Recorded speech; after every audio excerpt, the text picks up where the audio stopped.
miércoles, mis chamacos. Y como cada miércoles, qué bueno que ya está con nosotros en esta mesa Mauricio Merino. Mauricio. Querido Broso, ¿cómo estás? Muy bien, ¿cómo estás tú? Aquí disfrutando. Se deslindó el repoeta. Sí, se deslindó abiertamente. Abiertamente, ¿no? Dijo, me corto. Ah, y aquí me corto. Aquí me corto. Así dijo. Bueno, pues se cortó. Está bien.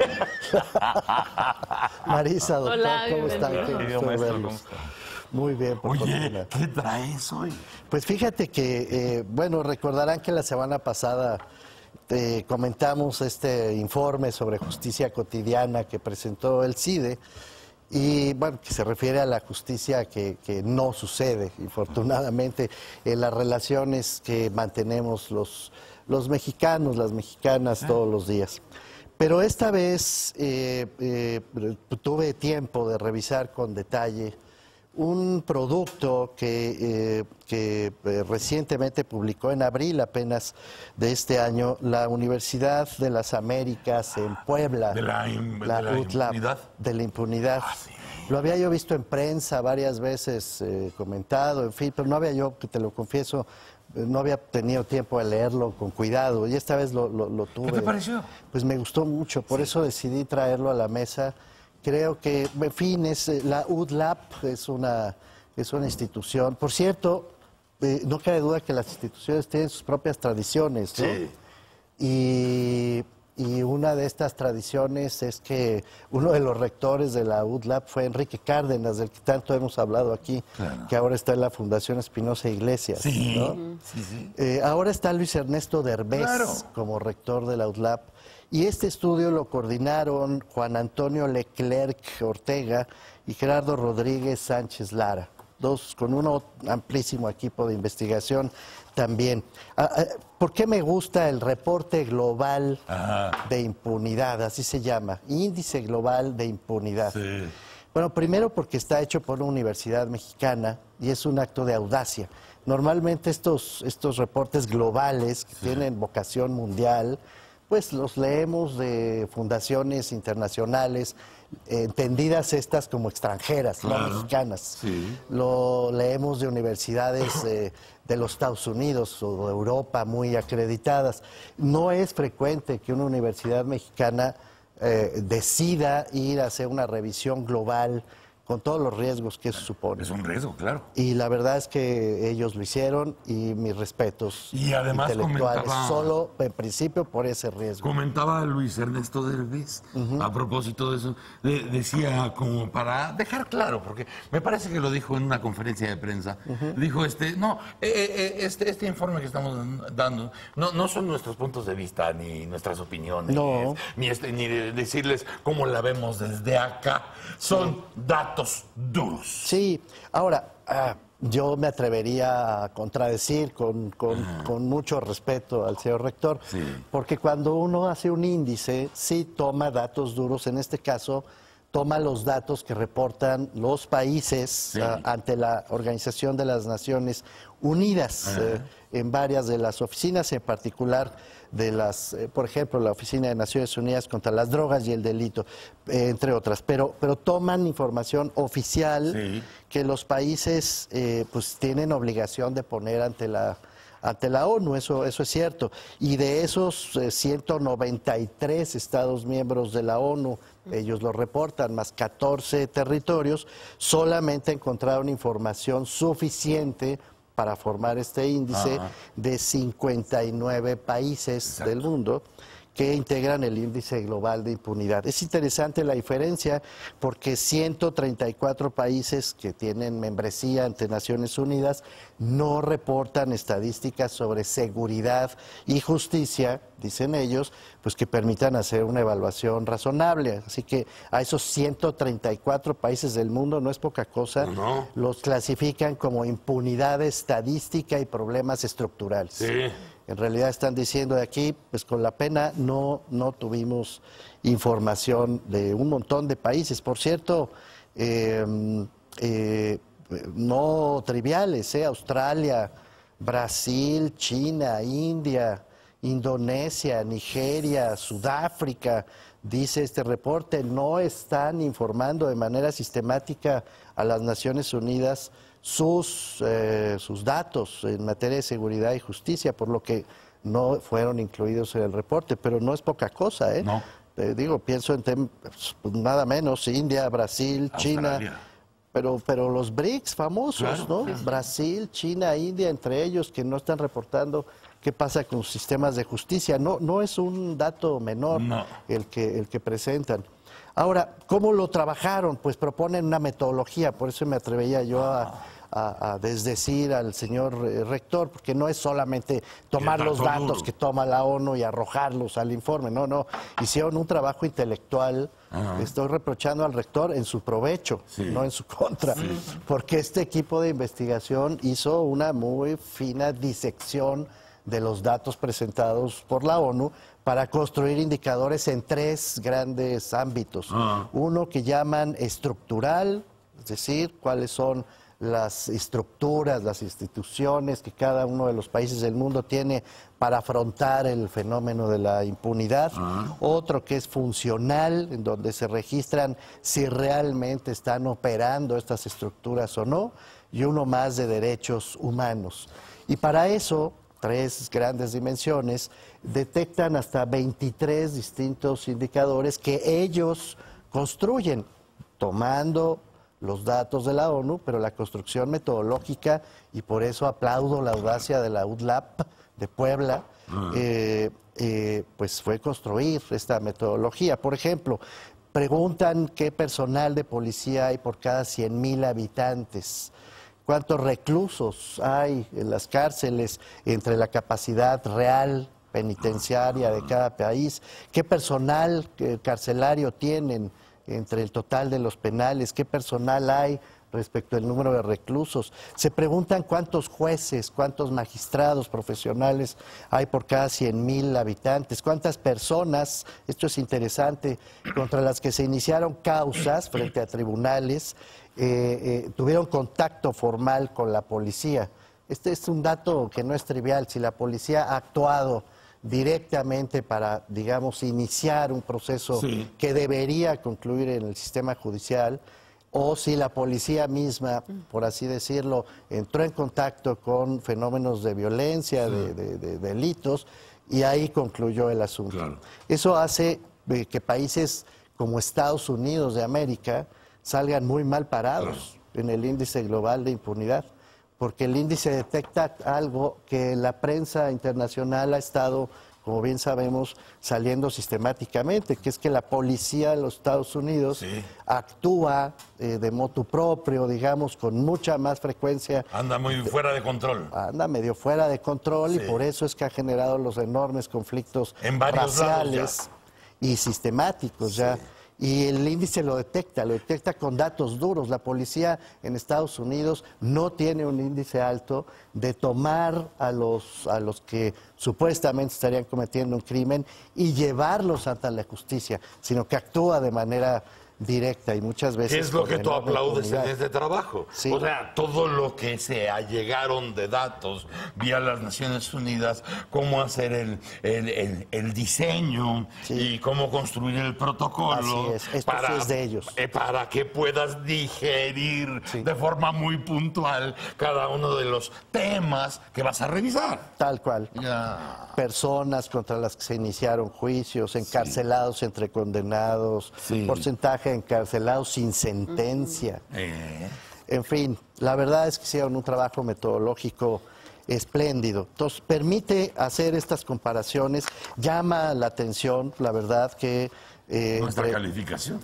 Nuestra calificación, para no variar, ¿no? México ocupa en este índice el lugar 58 de los 59 evaluados. No es, digamos, no de los 193 Estados miembros de la ONU, porque, como ya dije, hay muchos que no tienen información. Se quedaron 130 y tantos fuera.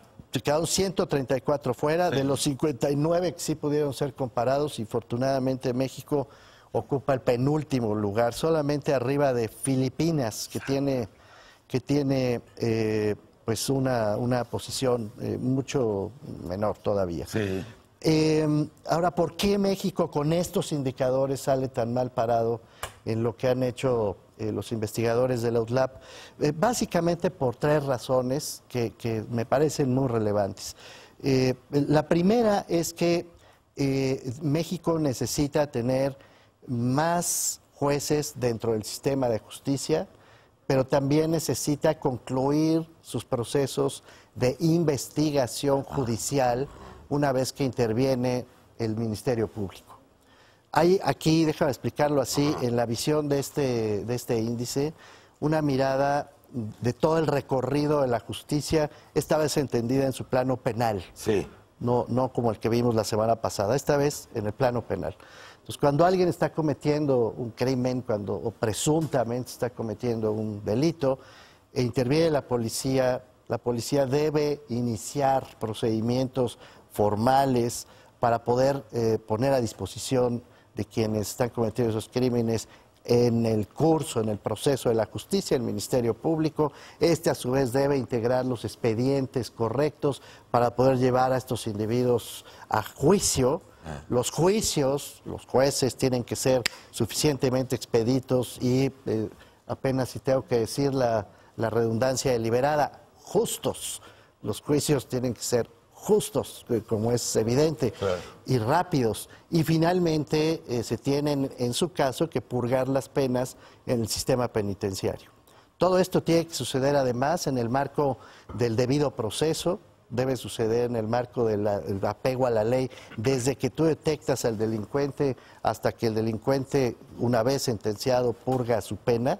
Y todo esto además debe suceder sin tortura, claro, sin violencia, ¿cómo sin se abusos. purga la pena hasta ese grado? Todo el recorrido. Los indicadores que toma la UTLAP hacen todo este recorrido. Por eso resulta tan interesante su propuesta. Bueno, volvemos entonces a México y ellos encuentran que el índice mexicano se cae porque no hay suficientes jueces.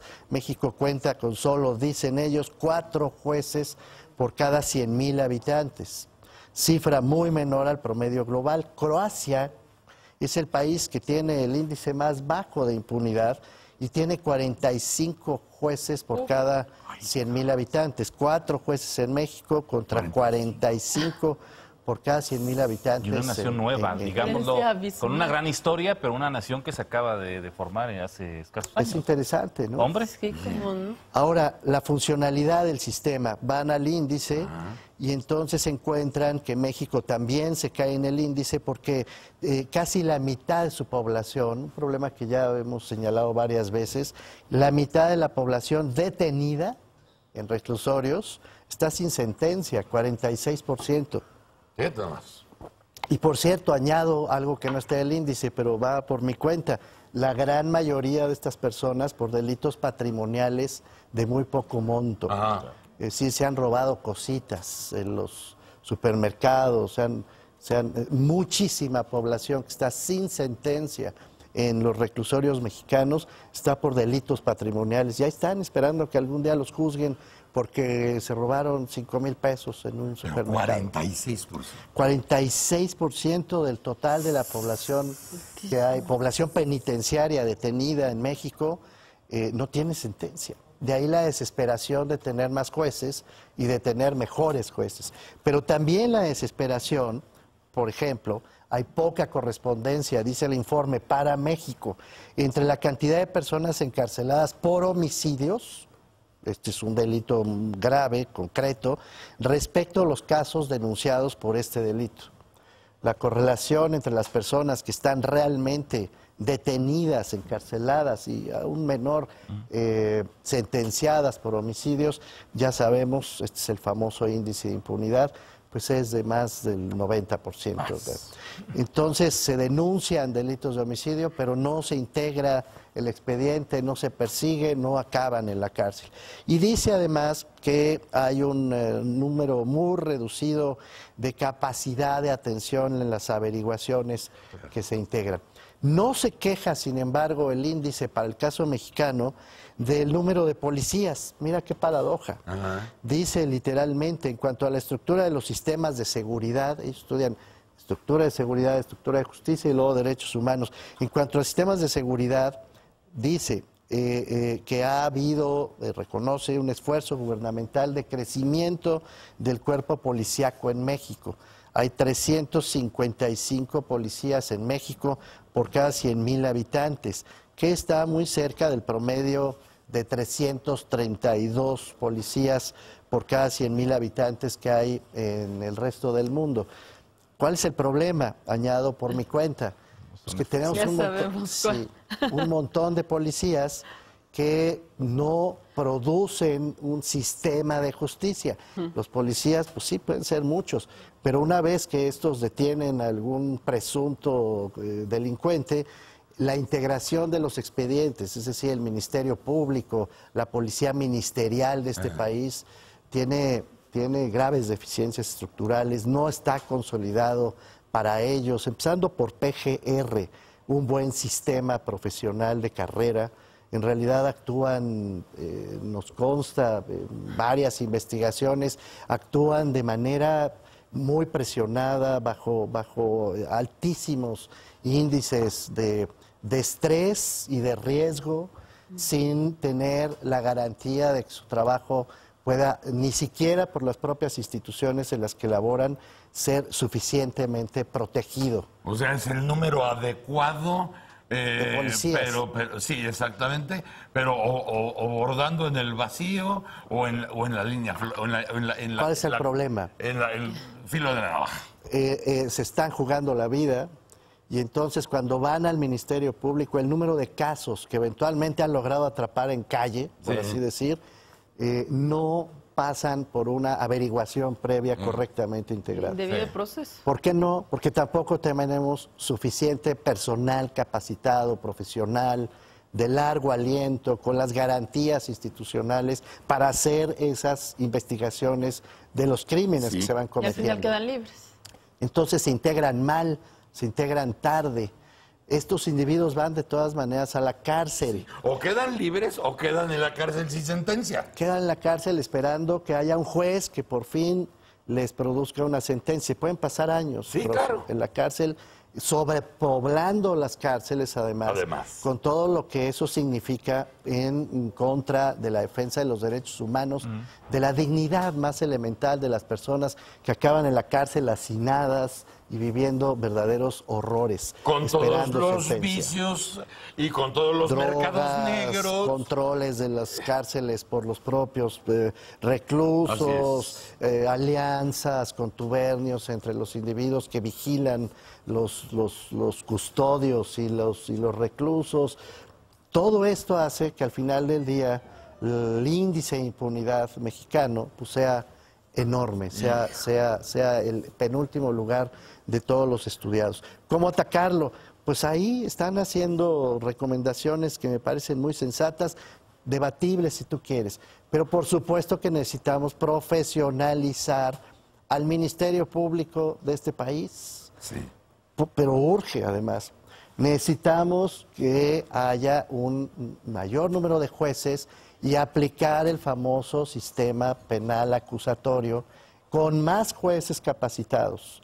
No solamente emitir la ley que ya se emitió, no solamente tratar de afinar los códigos penales de los estados para alinearlos en un buen marco jurídico, sino que la gente que finalmente va a estar detrás del escritorio impartiendo justicia, pues sea suficiente y esté correctamente capacitada. Y de eso no tenemos... Oye, si este trabajo es una buena noticia... Es una buena A mí me pareció que también era muy emocionante saber que para septiembre, octubre van a hacer el mismo ejercicio en la UDLAP para México. Así es. Estado por estado. Eso han anunciado y yo estoy muy interesado. Yo no me lo quiero perder. Yo tampoco me lo quiero perder. Esto ya es bastante interesante y creo que muy justo. Insisto, y con esto termino, me llama mucho la atención que los propios datos que están presentando no pongan a los países tradicionales, los que siempre estamos acostumbrados a ver en primer lugar. En primer lugar, no es el caso de los Estados Unidos, no es el caso de los países europeos más importantes. No, también en San Juan hace aire, querido. Mauricio Merino. Muchísimas gracias. Qué placer. Es un placer. Muchas gracias. Mauricio Merino con nosotros, chamacos. Vamos a un corte comercial. Corte comercial, 8 de la mañana con 13. ¡Órale!